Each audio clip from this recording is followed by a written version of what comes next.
And something recently I heard that I thought really resonated with just the painful parts of the relationships that left that we didn't want them to leave, the Mhm. relationship that got cut off and there's no question, there's no resolve. I heard someone say recently, and I was like, okay, this is a key and something to be aware of, that how other people treat you is not a reflection of who you are. Because when Mm, people do that to you, it makes, and I'll speak for myself, it made me want to feel bad. Like I did something wrong. of course. I'm the person to blame. Mhm. And what did I do? And you're like replaying the conversations, replaying the interactions, and trying to understand and make sense of something that doesn't make any sense. Yeah. And it was like the person said, the way people treat you is not a reflection of who you are, it's a reflection of who they are. You were created to live abundantly and multiply in every area of your life. But let's be honest, the road isn't always easy. We know that firsthand. We've been through highs and lows, from losing everything to now managing an investment fund, and we're still on the journey. This podcast isn't about having it all figured out. It's about real stories, kingdom principles, and trusting God with what's already in your hands. On Mandate to Multiply, we go deep into faith, family, finances, and other topics, sharing what we've learned and what we're still learning as we walk it out with Jesus. If you're ready to think bigger, live boldly, and multiply what matters most, Then you're in the right place. We're Jonathan and Melissa Edmiston, and this is Mandate to Multiply. hello, everyone, and welcome to another episode of the Mandate to Multiply podcast. I'm one of your hosts, Melissa Edmiston. My husband is not here with me today, but I have the privilege of interviewing one of my dear friends, Joanne Johnson. Welcome, Joanne, to the podcast. Thank you.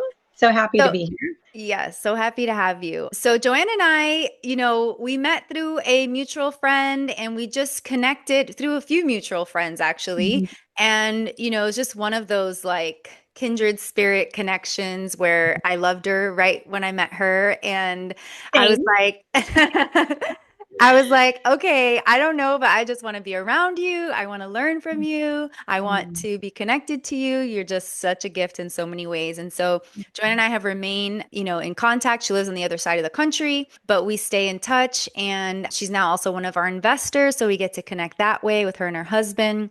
And I just wanted to bring Joanne on today to share a lot of her wisdom on all things family, friendships, relationships, marriage, giving. I mean, there's just so much that she does and that she has walked through. And so I want to make sure that all of you get the goodness that Joanne has to offer in her wisdom. So, Joanne, I would love to hear from you. First and foremost, just give us a little bit of information about who you are and what you're putting your hand to these days. Okay. Aw, so good to be here. I love seeing your face in person because we do voice memos back and forth. So this is so fun. But basically, I live in Orange County, California, and I'm married. My husband and I are going to celebrate 35 years of marriage this soon. So we can't believe it. We're like, how has 35 years gone so quickly? I have three amazing kids, all who are doing so well. I have a daughter in New York, and she has an amazing wedding event planning company, Joanne Johnson Weddings. So I'll give her a little shout out. Yeah. And then my daughter, Madison, she's in Tennessee with her husband and two of my grandbabies, Blakely and a little Callahan. And then I have a So son cute. and daughter-in-law here where I live, thank goodness. They're close. And they have my sweet little grandsons, Levi and Bo, who are 4 and 2. So I was thinking about the other day, I was like, I have a 4-year-old, a 3-year-old, 2, and 1-year-old. All the grandkids are all like lined up like that. It's so fun. So, and By yeah, the way, when you post pictures of them, I'm like, this is the most beautiful family I've ever seen. Like all the grandkids are perfection. Your kids are so beautiful. Like everybody's just so beautiful. Oh, you're so sweet. Yeah. They literally are like, I always tell my friends, they are joy bombs. Like,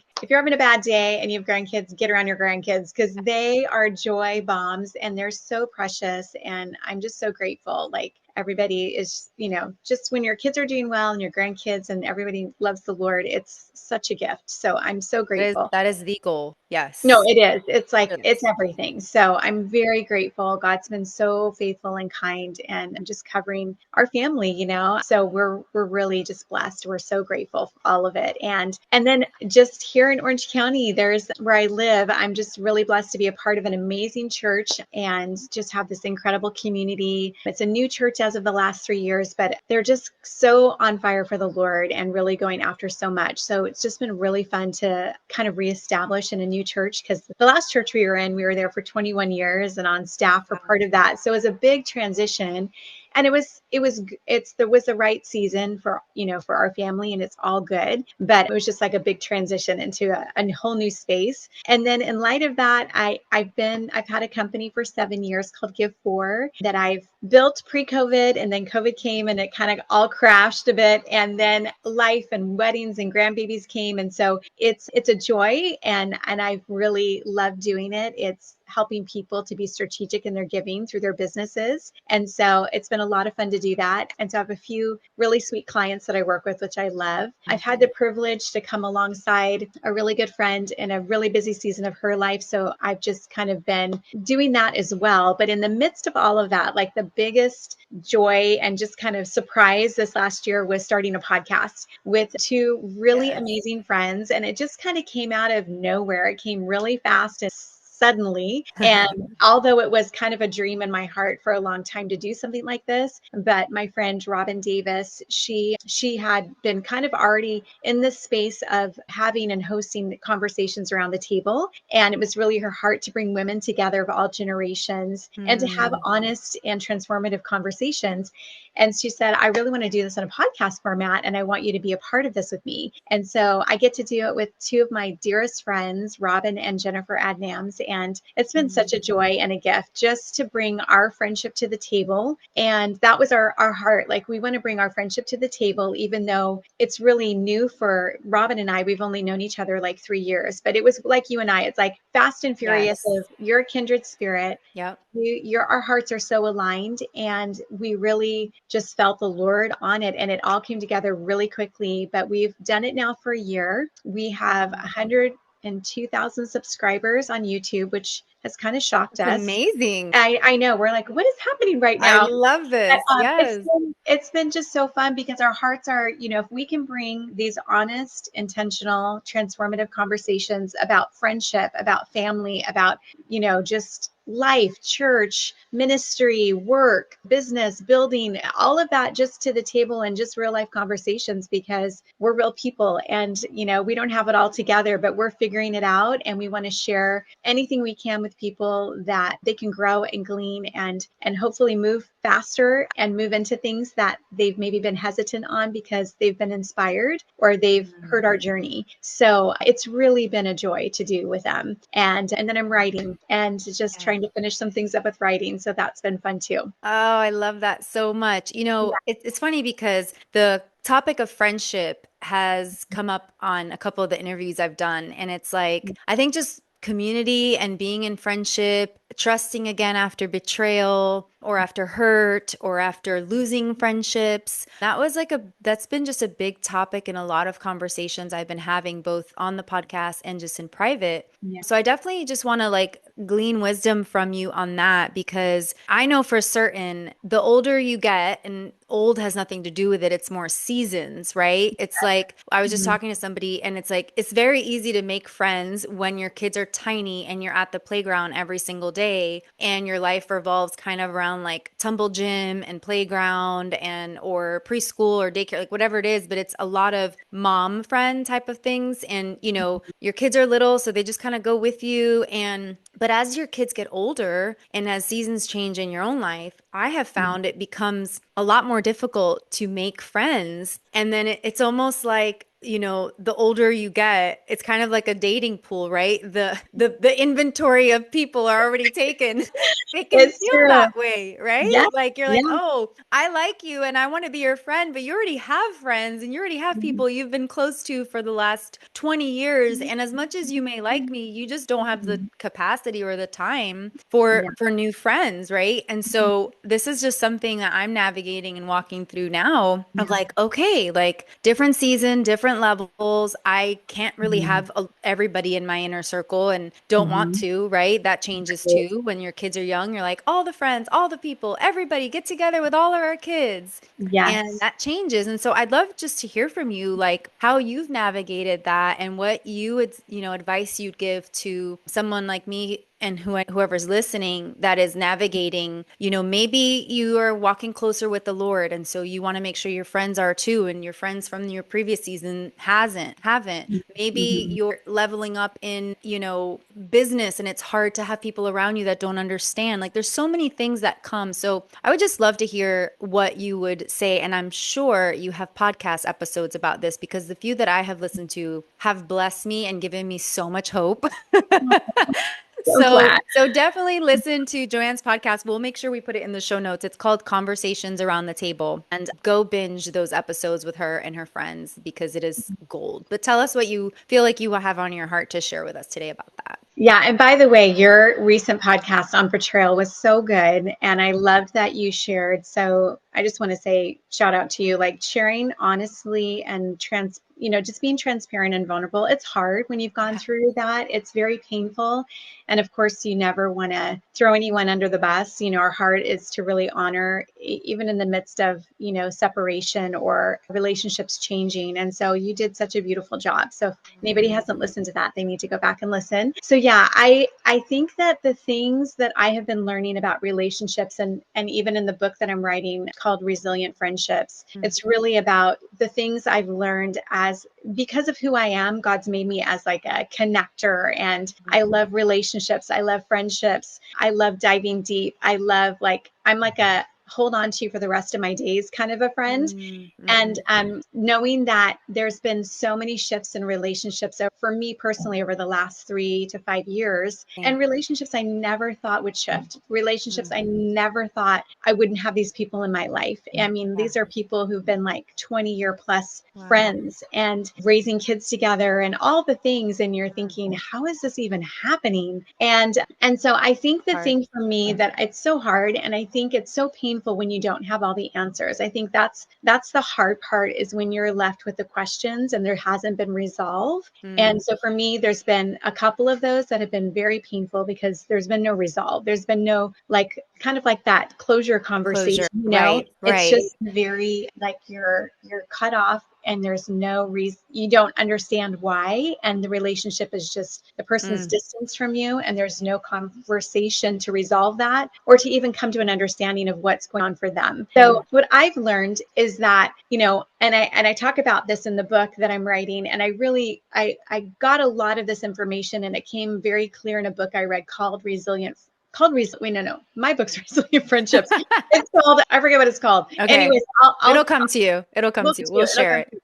Yeah. But anyways, it's about kind of just navigating your relational world and understanding that you've got like your close friends that are those like kindred heart friends, connections. They're your inner circle people. And there can't be a ton of those. And I actually had a ton. My world was very large with relationships, and I was super grateful. But it was almost like too many relationships in that inner space, which can get a little complicated, unfortunately. But it does when there's missed expectations that come with too many people in that inner space. That's a really sacred space of our hearts, of our life, and we have to be really careful that who is in that space with us, that they're really for us, that they're really aligned with us, that they are trustworthy of our hearts and trustworthy of what we're sharing with them in friendship, and really wanting the same. And not everybody's there. Everybody has different capacity and levels of friendship they want, and not everybody is a deep heart connect friend. They're just like, I love you when I see you, and then when I'm gone, I'm gone. And we have different levels of expectation we have for friendship.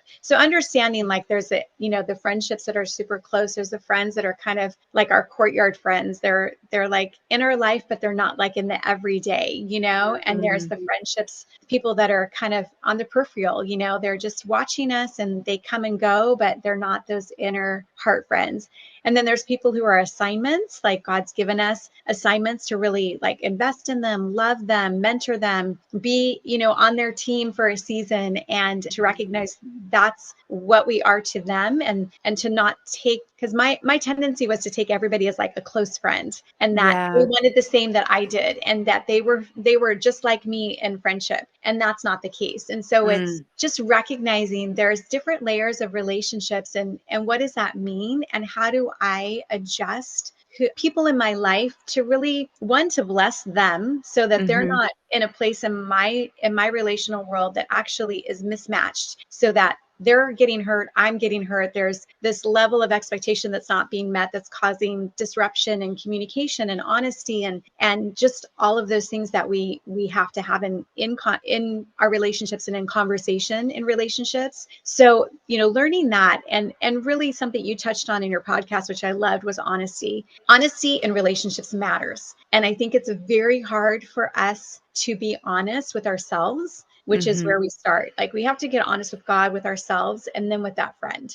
And so coming with the right heart posture of like, okay, Lord, search my heart. Like, where am I off? What am I doing that might be causing, something to feel not right in this relationship, or an expectation that keeps hitting me wrong, and now I'm disappointed and I'm feeling hurt, or, this friend is offended because, I didn't have the right conversation when I should have, 6 months ago. But, we have to, it's like we have to just keep going into those places of, if I'm seeing something in a relationship, especially somebody who's a close friend, and I'm not willing to confront that in a loving way, right? We're not saying like we're always having these hard conversations, but just like, hey, help me understand what you meant by that comment, or help me understand what's going on for you, or what you need in our friendship right now, because it seems like we're not finding each other, or, what's going on that I can support you in, and make sure that you're feeling, supported, my support as a friend in the things that you're pursuing, or what God has you touching right now. So I think that when we don't do that, and we don't actually bring our heart to those friends, that's where it just builds and builds and builds. And then when you do have the honest conversation, because it's kind of like, I have to, it doesn't go well usually. No, it does not. Yeah. No. And so it's, it's a lesson learned. I know you talked about it. It was a lesson I learned in the process of grieving, and like, okay, Lord, search my heart. Like, where was I off? What is my part in what happened here? And it was really that I wasn't honest. I saw things. I was afraid to not address things because of that place of feeling like, oh, they're going to reject me. They're going to disconnect from me. That's painful. And if you've experienced that, which you and I both have in the past, or in, from family members or other relationships, it's a pain point, and you want to avoid it at all costs. But it's not, it's like not worth it. And then you see that. And I think the thing too, for me, is just to know, and again, it's not to judge, but just to be aware, when I've recognized a friend who's done that to somebody else, like they've confronted something in them and they've cut them off, and that'll never happen to me. But in the back of your mind, if you're withholding honesty, or bringing something to the friendship that needs to be addressed because of that, that's an issue, and that's something to be aware of. And so I think in this season of my life, it's kind of, my world's gotten very small, the relationships. And you do kind of feel like, wow, this is so different, because there used to be a lot of people, but again, seasons change for people. And, the people you grew up with and raised your kids with, everyone's in different areas of life and doing different things. And so you don't always cross paths, but it doesn't mean there's a lack of love. It just means the relationship is different right now. So I have a lot of those friends too. It's like, I love these people, I don't see them very often, but I love them. But the seasons change for them and for me, and so our paths don't cross. We have to be crazy intentional to find each other, and I love intentionality, but I can't do that with everybody, And I think part of what we learn in relationships too is, for me, I was just working all the time to like maintain relationships, and recognizing like when I let go of certain, relationships, meaning I wasn't pursuing, I wasn't the texter, I wasn't let's get together, I want to see you, I miss you friend, they were gone. It was like it was silent. And it's like, whoa, that's hard, but at the same time you're going, okay, the relationship was different for them than it was for me. So what do I need to adjust moving forward to be, rightly aligned in my relationship so that there's health, that there's honesty, that there's vulnerability and intentionality, and I'm investing well in the people God has given me. Because as you know, time is such a gift. It's a resource we cannot get back. Right. One of our most valuable things we can give to other people is our time. And so for me, I want to be very intentional with the time I have and invest well in the people God's given me. Not to say that it's not about not loving other people that are in my peripheral world or people I'm connected to, but there's certain ones that God removes so that he can add unto our. That's good. And Yeah. so I feel like that's something that was key for me, is recognizing, even though I lost some very beautiful, dear, like people I care about, love so deeply, relationships kind of went away. Not that I wanted them to go away, but they did. God brought the ones that he knew I needed for this season of my life. He knew that I needed these individuals to really have my back, to be for me, and to not be competing or jealous or, and I'm not saying that I'm not saying all women are like this, but it is something that is there in women's relationships. Yes. And I think it's not, I've been there. I've been, dealt with jealousy or like, oh gosh, they're doing exactly what I want to do. And I'm like, Lord, it's my turn, And I want that too, Lord. Exactly.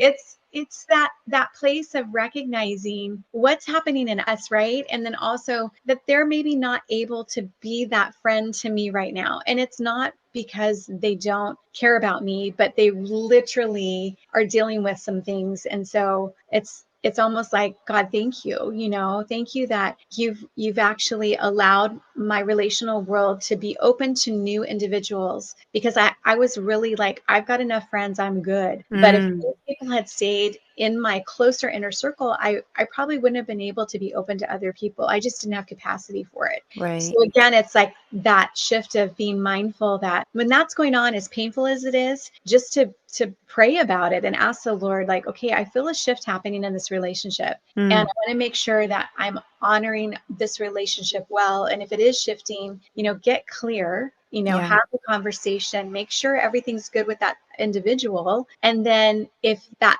relationship is shifting, it might be because the Lord wants to bring somebody into your world that you need to get you to where you're going, right? So that's good. Those shifts are happening in our relational space. And something recently I heard that I thought really resonated with just the painful parts of the relationships that left, that we didn't want them to leave, the relationship that got cut off, and there's no question, there's no resolve. I heard someone say recently, and I was like, okay, this is a key and something to be aware of, that how other people treat you is not a reflection of who you are. Because when people do that to you, it makes, and I'll speak for myself, it made me want to feel bad. Like I did something wrong. I'm the person to blame. And what did I do? And you're like replaying the conversations, interactions, and trying to understand and make sense of something that doesn't make any sense. Yeah. And it was like the person said, the way people treat you is not a reflection of who you are. It's a reflection of who they are. And again, it wasn't to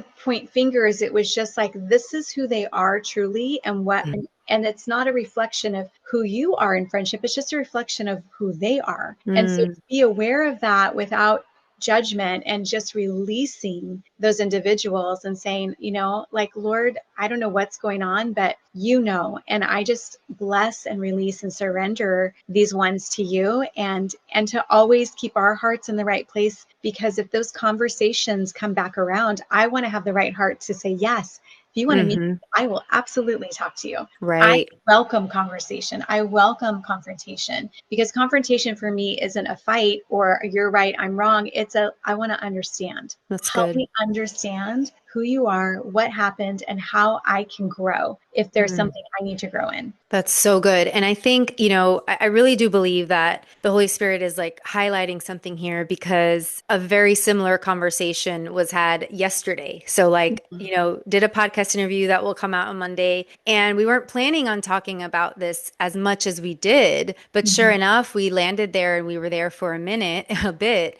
And it was the specifically about how a lot of times our interaction with friends is from a place of our own insecurities or fears or upbringing. So like I growing up, I Yeah. didn't even know what healthy communication looked like, right? It was just, you know, it was either rejection, abandonment, or the Mhm. conversation just wasn't being had. And if there was any sort of attempt, it was always met with offense, you know, victimization, like feeling attacked. And I was like, Right. I'm just trying to talk because this is what I'm thinking and feeling, and Right. you're very upset about this, you know. Yes. So now ultimately, of course, you know, as an adult, you bring that into your friendships unknowingly, Yeah. and you fear having conversations because you don't want to be rejected, you don't want to be abandoned, you don't want to be misunderstood, you don't. And so to your point, it's so important. I think the growth part of this and the breakthrough and the freedom that's available from things like this happening is, like you said, to immediately search inward. Like, okay, Mhm. Lord, search my heart. What happened here? What did I miss? What did I do wrong? Why am I afraid to have these conversations? Why Right. am I so scared of confrontation with Mhm. people that I love and I'm close to? But I can like be very, you know, direct, and you know, I would say I have a half holy half hood side, right? I can, you know, I'll never forget, it's a funny story to share one day, but I'll never forget, I was at a sandbar with my family, and there was this guy who had drank way too much, and he started yelling at one of my kids and then at one of my friends. And I mean, I was like mama bear mode, like, so Mhm. I'm not afraid of things. I'm very brave and very courageous, and I can say really hard things to certain people, but yet when Mhm. it comes to guarding my own heart of how they'll respond to me, it's totally different, right? Or it has been. And Yes. so I think the beautiful lesson learned, and what I want people listening or watching this to understand, is we just can't do that anymore. We can't look at our current friendships from the lens of how we grew up or what we experienced in the past. We have to ask God to heal our hearts, to show us Mhm. what the truth is. Like, why am I avoiding the conversations? Why am I scared to tell my friend that she upset me or that she hurt my feelings, or that I want to know what she meant by this because I got offended by it? And maybe it's, you know, Mhm. like, why are we so scared to have those conversations? And then just not being tied to the outcome, right? Yeah.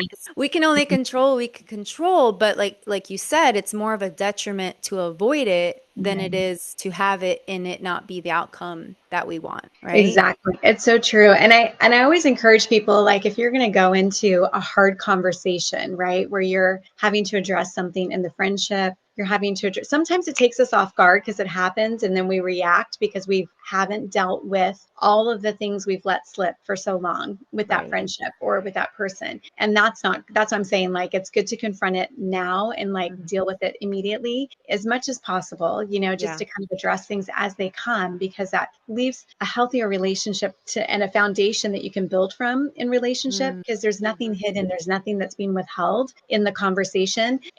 But one of the things that I always encourage people, if you're going to have a hard conversation, you're going to go in, make sure you have your goal in mind. Like, what is Mm. the goal of your talking to this person about this specific instance or this addressing something they said? Is it for understanding? Is it for connection? Is it Mhm. to grow in your relationship with them? Is if you're coming in with guns loaded and I'm right, Mhm. you're wrong, it's not going to go well. So No. that's what I think a lot of people do in confrontations. It's like, Yeah. I'm coming to defend myself. Right. No. I'm not, and that's not the posture of confrontation. The posture Right. is coming with Humility. humility and Mhm. saying, I really want to understand what happened here. And I Yeah. really want you to know my heart. Yeah. And I wouldn't even have this conversation if I didn't care about you. And I didn't Mm. want to know how I can know you better, Mhm. understand you more, and so you to know me better, and to understand my heart and how these things hurt me or how these things will, I need to grow, but I want you to know, like, this is a sensitive area for me. And Mhm. if we're going to grow in our friendship, we kind of need to know each other in these spaces as well. And I think too, going to the Lord first Yeah. always, right? So some conversations are diffused by you sitting with the Lord before you take it to anybody, because then Yes. he'll quickly correct your heart or show you something you weren't seeing. And Yes. like, oh, okay, that was silly. I didn't even need to think that or feel that. And the person doesn't even need to be involved at that point. Exactly. So let's It's so not be too true. quick to have the hard conversations, right? Let's Exactly. sit with Yeah. it. Let's pray. Yes. Let's be wise and mature, right? Yes, absolutely. And honestly, it's, you don't have to, like you said, you're not having conversations about all those things because sometimes it's just our inside job that he's dealing with us and our purifying our heart and showing us Yeah, something about ourselves that we're getting triggered by that's an issue for us. right. That I always want to like go back to if it's not going away and if Yeah. it's continuing to harm the friendship or you're starting to find yourself almost like, because what we believe, we find evidence for. So if you're Mm, believing something about a friend or about how they feel about you or about how they're perceiving you, you will find evidence for that and it'll continue to build a case against them and against your relationship. That's what the mm, enemy wants. So for that's what we sure. don't want to partner with. That's really good. Really, really good. And then ultimately, I have two questions I want to get to, but I want to just wrap a bow around this friendship conversation because I think it's important. I think that there are a lot of women just seeking heart connection and friendship and relationship. And for whatever reason, they've lost friends, they've moved, they've changed churches, they've had, fallouts. They themselves are becoming a different person and growing, and not everybody can come with you when that happens. And so I just want to really encourage people listening that it's so important to not stay isolated, Mhm. to not try to believe the lie that you only need your husband or you only need your family. They're the Mhm. most important, but it is a lie that they're all you need. And the other thing is don't forget to pray for what you want specifically. Like Yes. my greatest friendships have been a result of very specific and intentional prayer. Mhm. And so I'm kind of back to that drawing board right now because of things that have happened. I've had, my best friends move away and, be at a different church. And so now I'm like, okay, Lord, I'm ready for a good friend that lives nearby. And so, it's just important that we don't lose hope and that we stay encouraged that our Mhm. people are out there. And if we feel this way, then somebody else out there does too, that is also looking for a friend like you, and they need you to not give up on that possibility. Absolutely. No, it's so true. And it's needed. Like I always say, relationships matter. Like they matter deeply to the Lord and how we are in relationships matter deeply to him. Mm, When the scriptures where Jesus, before he went to the cross, when he prayed before he went to the cross, he actually prayed first for the places of like his connection with God, right? Like he was praying about his connection, his intimacy with the Lord. But the second thing he prayed was about our relationship to one another. mm, And then the third thing you prayed was for the world, like the yeah. people who would come to know like his love and know him. So it's kind of like keeping those things in mind is it's intimacy first, us and him, like what is he wanting to show us in these areas of growth and friendship. And then it's really like he cares deeply about how we treat each other and how we are with each other in relationship. And it matters deeply to his heart. And it actually is speaking to a world who's watching how we are with one Mhm. another. So it's important. And I love what you said, to have hope. People will Yeah. disappoint, but it Yeah. doesn't mean that you're not supposed to be friends with them, but it's about what do I do in that process? Like, how do I navigate that well and in Mhm. love and in truth and with intentionality? So I love that. That's And I good. hope people are encouraged to keep fighting for and praying for the right friends, Yes. for their Yes. season and I their give assignment. I'll give the same advice that I give those that are single waiting for their spouse. It's Mhm. like, he's coming, right? Like there's no doubt. It's just a matter of you preparing yourself and preparing your heart and praying for them and being in the right heart posture. So same thing with friendships, right? It's like get ready, like prepare the things in your life. Do you have capacity for a friendship? Do you have time on your calendar for a friendship?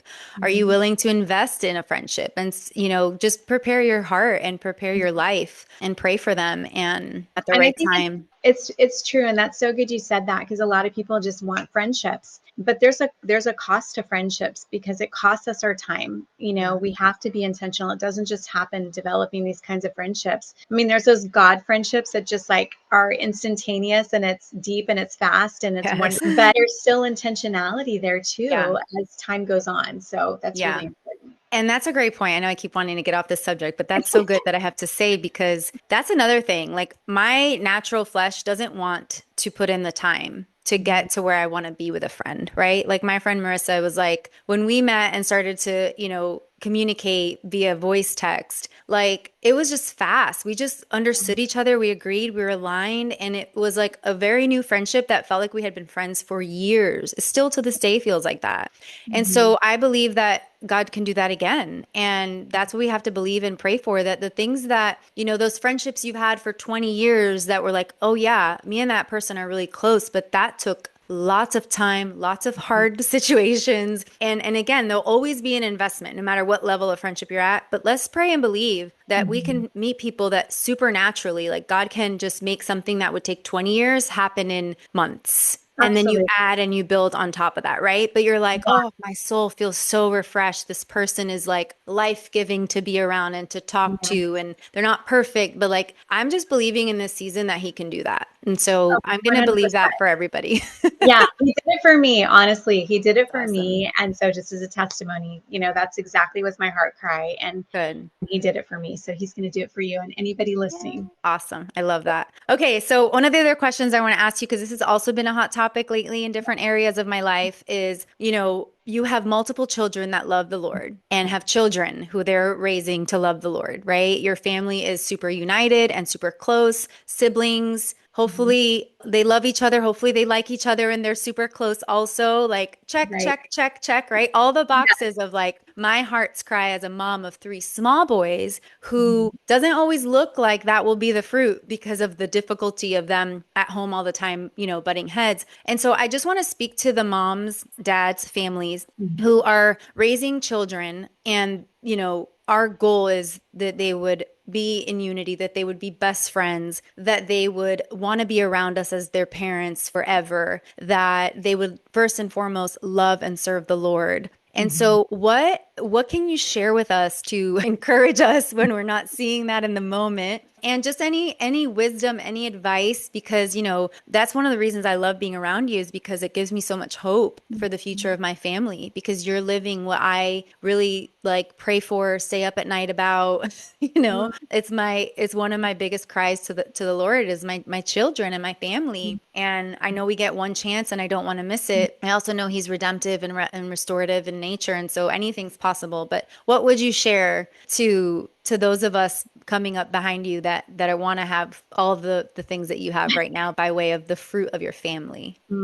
So sweet. Well, yeah, we've had God, all I can say is God is so kind and so faithful, and he really partners with our prayers as parents. Mm, The things that we desire for our children, and it's not perfect. It doesn't always come out perfectly. There's bumps and speed bumps on the on the drive, and on the journey. But I think what I've learned in this process of parenting adult children now, parenting kids who are married and have their own lives, and they're not, we love each other deeply, but we're not all living close to each other anymore. There's that too that's been mm, heartbreaking, but also like navigating a new season of, okay, how do we do this now that we've got grandbabies in another state? And that yeah. wasn't our plan, or even like on our grid that was ever going to happen. Yeah, I You know, remember when you how do started walking through that transition. I I was like, know. oh, my Oh, heart breaks so for you. hard, so hard. But how do we had to really go hard to the Lord in those, and I think this is where what I want to say about it. There's going to be disappointment in what we experience with our kids, especially as they get older, because they're making their own choices, especially when they get married. It's like they're not asking for your permission anymore. They're just telling you this is what we're doing. And you're like, Mhm. oh wow, this is hard. I miss being a part of the conversation, or just Yeah. getting to, not to say they don't want your input or they might not ask for your advice. And we're grateful for when they do, because they do. But for their big life choices and decisions, they're not always inviting you into that process. So Mm, prayer is huge. I've never prayed harder for my kids than I do now that they're adults. mm, That I didn't expect. I was like, wow, you think, oh, we've raised them. They're good. Everybody's doing well. And then you're like, oh, wow, this is a whole nother level of prayer and intentionality in prayer and intercession. And because we love and we care, right? And we know we have vision for our family and what we feel like the Lord's spoken to us. So when the plan shifts, or the child or the adult is doing something that maybe doesn't fit what we thought, we go back to the Lord and go, okay, God, this is not looking like what I thought you showed me instead. So what are you saying? And what do you want me to believe? And that's been huge for me, is shifting my beliefs. Because if I'm staying stuck in a belief or something God's spoken to me and it's not happening, I get disappointed, right? We go back to the, Right. where are you? Why is this not happening? Am I not praying right? Is there secret, what's going on with me? Is it my issue? And all of those things may be true. We want to process it with the Lord, but really for me, it was about beliefs. Like, what am I choosing to believe in the midst of what I'm experiencing that might not be what I thought? And so I've really had to, my husband and I have had to really go back to that and go, okay, God, what am I praying? What do you want me to decree and declare over our family, over our children, over our grandchildren? What words, what declarations of prayer, what beliefs do you need to upgrade in me so that I'm aligned with you in what you're speaking, not what I'm experiencing or seeing, but what you're speaking. That's So good. that has been like a huge shift. And really just loving your kids. I have to say, like, when we just love them, regardless of their choices, like when we choose to love them and stay connected and stay in the conversation with them, to let them know we're here, we love them, we support them, asking a lot of questions to really to help them understand themselves better, or maybe why they're doing what they're doing or making a decision that they are, but we are loving them and staying connected. That's huge, that they feel that support and love as they're getting older. And then again, it's back to that time piece.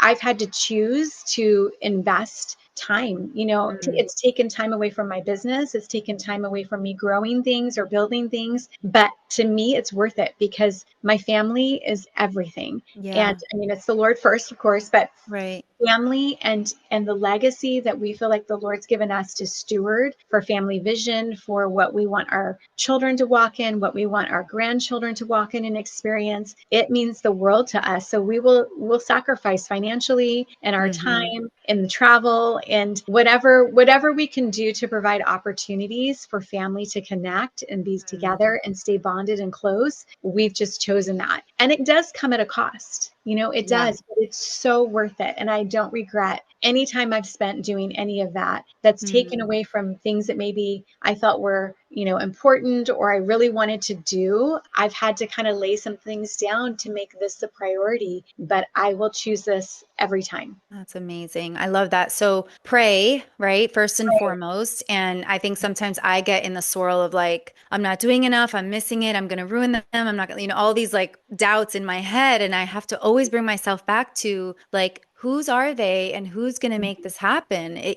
Right. can't carry it all on me. That's silly, right? Nor do I want to. But Yeah. I oftentimes have this control that creeps in that makes me want to think that it's all up to me. And Of so I just course. have to remember to pray and release it to the Lord and pray specifically for, what should I be speaking? What should I be declaring? What should I be believing Yes. for my children and the future of my family? And Right. then, just put prioritizing, time and intentionality. I agree. There's things where Jonathan and I will laugh and we'll be like, well, we might not have as much money right now, or we might not have this thing right now that we wanted to have at this point, but here we are with our kids making PB&Js or taking them here or doing this with them. And it's like, this is what we choose. This is, could we be away from them multiple hours, in the day and do more? Possibly, but like this is the most important. So I am now in a season of finding that rhythm between being with my boys since we brought them back home from school now again and, being intentional to be with them and connect with them and nurture their hearts and give them opportunities to learn things and to do things and also use my voice to record a podcast and invest, time into building our hedge fund, but never in spite of my children and never like more than being with them. So I'm like, I'm doing it all, but I'm not. Like I'm okay to say, I can't make these follow-up calls today or tomorrow maybe. And Yes. that's okay, right? Like I'm going to be with my Yes. boys and know that there will be a different season for the kind of building that I might want to do, but it's Mhm. just not right now because I mean, Jonathan and I say it all the time. Like, if we can't have our family in the right place and our boys are not, loving the Lord and serving the Lord and knowing Him, then Mhm. I don't want any of it. Like, nothing. I don't want a single dollar. I don't want a business. I don't want a platform. I don't want a voice. I don't want any of it. I Right. want that more than anything else, So, Absolutely. Yeah, it's so true. And I think that, it's important. I know that my kids have spoken this as well, in seasons of my life as they've gotten to be more adults, as you're going to get there too with your adulting boys. And you mhm, do have more time. Time opens up because they're mhm. adulting and they're, either off at college or they're in a program or they're in a ministry school or, Yeah. they're developing their adulting life and who they are. And Yeah. so time opens up. Like the things I'm able to do today, I dreamt about doing years ago, but it wasn't I didn't have, my priorities were different at that point because of what Right. I was choosing with my children. And Right. you'll never regret it. I was a homeschooling mom too. I don't regret one moment of being with them and having Mm. them in the home. And it did take away. And sometimes it was hard and it was distracting on every level, Yeah, for but in the sure. midst of that, like there were things I still did and things that we continue to do because ultimately, like God's design is that He built us for purpose. Yeah. Like we were Right. created for purpose. We were designed to build and to work. And that's part of the joy of our lives is we get to do hmm that with them. So that'll always be there. It'll just look different in different seasons. And so I love that you're aware of that and that like, hey, it's worth it. It's Yeah. worth it. And really to know it's as your kids get older, they appreciate that you have a life. Like they don't hmm want you to Yeah. be with them every second. And Right. as much as we want that, they don't want that. Like Right. they're And I've not lived wanting that. it. I've done it the other way. When I first homeschooled them for the first, let's see, I mean, we homeschooled for 4 years, but I was with them 24/7 till my oldest went into fourth grade. So that was what, 8 years maybe. And I look back and, there was a part of me that was not okay as much as I Mhm. chose what I did. And I'll never regret that time with them because I was with them all the time and I got to spend so much time with them and do so many things with them. But for a long time, not the whole 8 years, for a few of the years, it was only my children. I did nothing. I didn't even know who I was anymore. I was just like too Mhm. much all in. And that was to my detriment. And so the encouragement for moms is like, there is a way to do both in a very healthy way. You still have to love, give yourself time for yourself. You still have to nurture your nervous system. You still Yeah. have to, like prioritize your marriage first before your children, even though it seems like that doesn't make any sense. It has to be done because, again, these are all things I'm saying because I did it wrong. Or I Mhm. didn't do it the best way that I wish I would have. And so now it's like, okay, your kids have to see you prioritizing your marriage, prioritizing yourself, and prioritizing something that is, outward purpose besides them, right? And that Yeah. could be a small glimpse, a small thing. It could be, hosting a Bible study once a month. It could be, writing a page of a book every once, something, anything, but it's like using the gifts God put inside of you for something other than your children for Mhm. some part of your schedule in the week. Yes. And that is Yes. something I did not do well for a small part of the journey. And now I'm like, okay, I can do this differently. And it feels way better and way more aligned with, I think, what God wants for me. I agree. And I always say to my daughter, especially who has littles, and my daughter-in-law, when they are doing something for them, like going to get their nails done or going for a run or taking time to work out or go meet a friend for coffee, I'm like, this is so good because Yes. you actually are a better mom by taking Yeah. care of the things that you need to not be so sacrificial to where you're actually depleted and you're not the hmm best version of yourself as a mom. Like Yeah. you need to give yourself some grace and time away or doing things that you need to do that actually fill you up, bring you joy, and help you step back in and go, I have renewed energy and renewed like Yes. excitement to be in this in the midst of, for me, homeschooling. If you're doing that, hmm that's a full-time, very committed job. So hmm it's beautiful and that's super important to do.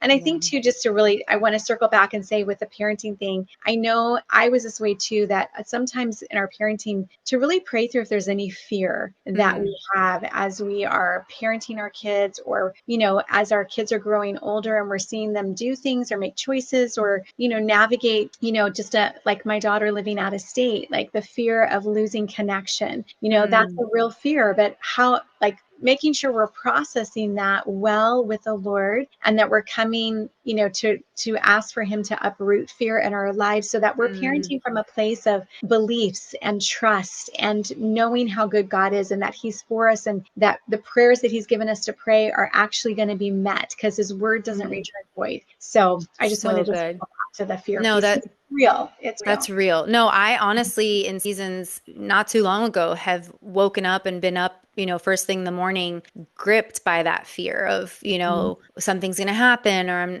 going to do it wrong, or they're going to turn out this way, or what do I need to do? What do I need to do? What do I need to do? And it was not healthy. And I think that it's just a really good reminder that I've heard it said you can respond either in fear or in love. And when you respond in fear, it shows, because you react and you try to control, and Yes. versus responding in love and faith, Mhm. it has much more of a surrender feel to it, and a peace and nurture and love. And so I have to be very intentional about shifting my own responses and heart posture in that, Mhm. because I grew up in a very fear-based home, and it was just the natural tendency to be afraid and worried about everything. And so that is something I think I still have to work on that, because it still creeps up where I'm like, I live terrified of how my kids are going to end up and how our family's going to end up. And I'm so scared for it to not be the way I want it to be, or the way my heart desires, that I step into like control mode. And all of a sudden I'm yelling at one of my boys because he did something ridiculous. He's like, why are you so angry? And I'm like, oh, it's because I'm terrified. I'm really scared right now.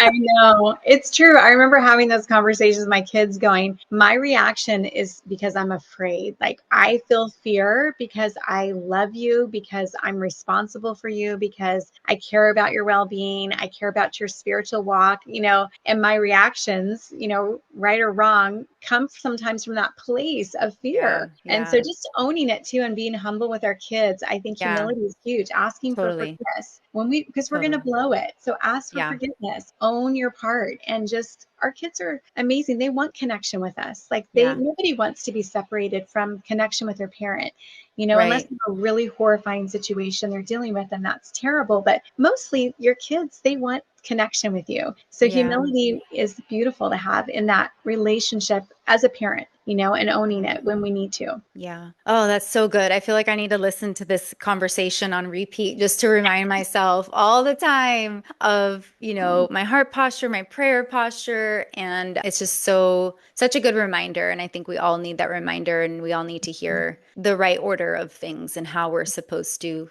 take it to the Lord and believe his promises and believe his word over our children. Because I think the more we try to control it, the harder it is. It's Absolutely. It to doesn't go well. everybody's detriment, right? It doesn't go well. Yeah, yeah. Well, my friend, I feel at 100% peace, with this conversation as far as it's gone, and everything we've talked about, I think is exactly what everybody needed to hear today. Unless you have any questions for me or anything that you feel on your heart you want to share, we can wrap it up here if not. Okay. Well, I just want to share that I'm so grateful for you, and just who you are, and what you and Jonathan are doing together, and just even the podcast. And for me, being an investor in the fund as well, I just want to share real quickly, if I can, because Yeah, of I, course. I know people, everyone, I think everyone wants to multiply, right? What God's given them. We want to be good stewards of what he's given us. And I remember you and I having this conversation years ago about, your heart for that, and to multiply and steward well what God's given you. And I think that's really the heart of all of us who know the Lord and know what the mandates he's given us to be good stewards and to multiply the seed he's put in our hand. And so you guys are doing that so beautifully. And I remember talking to you about this desire that Jonathan had, and that you guys had, to create a hedge fund. And the intent of the hedge fund was really to help others multiply so they could have impact and legacy pieces for their family and generations to come. And it wasn't like, I'm going to multiply for me, but literally I want to help others multiply what God's given them. And I loved that, your posture, your heart posture in that. And it's, again, it's recognizing like money is a beautiful tool that God gives to us so that we can actually accomplish the things he's designed and purposed us to accomplish. And we need money to do that. It's actually the way our economy works. And so it's not a bad thing. I think people with the whole like wealth and, get rich and all that kind of stuff, and that's not what this is about for you guys. It's not what it's been about for us. So when we heard your heart and we got to talk to you, I literally cried for like 24 hours because I remember just feeling like, I knew the Lord had spoken to me years ago about a hedge fund, and I didn't know what he meant by that. And I was like, am I supposed to do this? Like, I don't even know what a hedge fund is. I didn't even know what it was at that point. Like, I don't even know what this is. And so I just want to say that I just really appreciate who you guys are and the message and what you're bringing to light, and just really helping people understand what it looks like to invest well, what it looks like to build with God, what it looks like to multiply and to really see him move over the things he's given you, and how to do that well so that things can be accomplished that literally are in people's hearts to accomplish with him. And so I just want to say thank you for letting us into that space with you, and just to encourage people, if they want to know more, to reach out and to touch base with you guys, because it really has been just a fun journey to watch you build it, and then also to participate in it and to see what the Lord's doing, and just to see your guys' trust in him, and that you are so prayerful and so mindful of like, we want to do this well with the Lord. We want to hear from him because this is his, and we want to steward well what he's giving to us, and obviously through other people giving to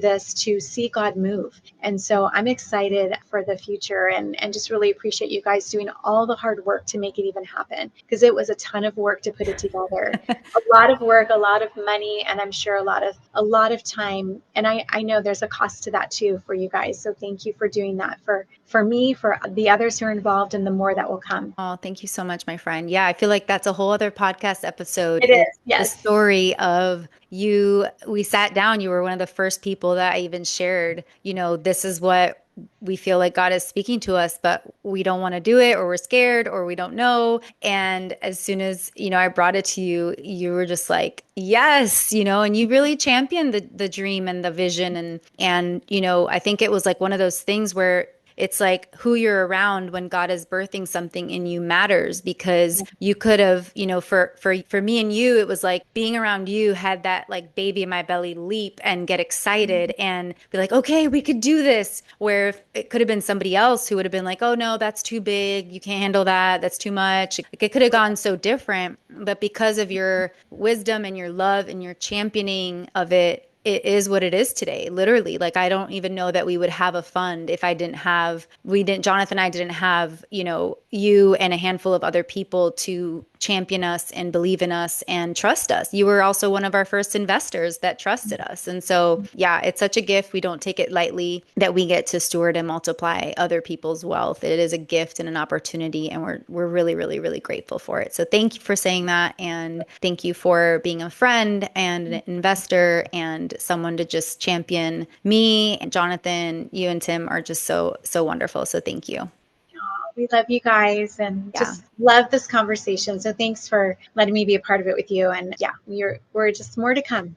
Yes, more to come. All right. So don't forget, listen to Joanne's podcast, Her and Her Friends. You can watch it on YouTube. It's Conversations Around the Table. She has a devotional that we'll link. She has a book coming. Just anything that you can glean and learn and be around Joanne will be a gift to your life. So thank you for being here. And for those of you that are listening or watching, make sure to share this with a friend. Subscribe to our YouTube channel if you haven't already. And if you're listening to this on a different platform, then just please give us a review, and share with anybody that you might think would be blessed by it. We are excited for our next episode. Thank you for being here, and we will see you soon.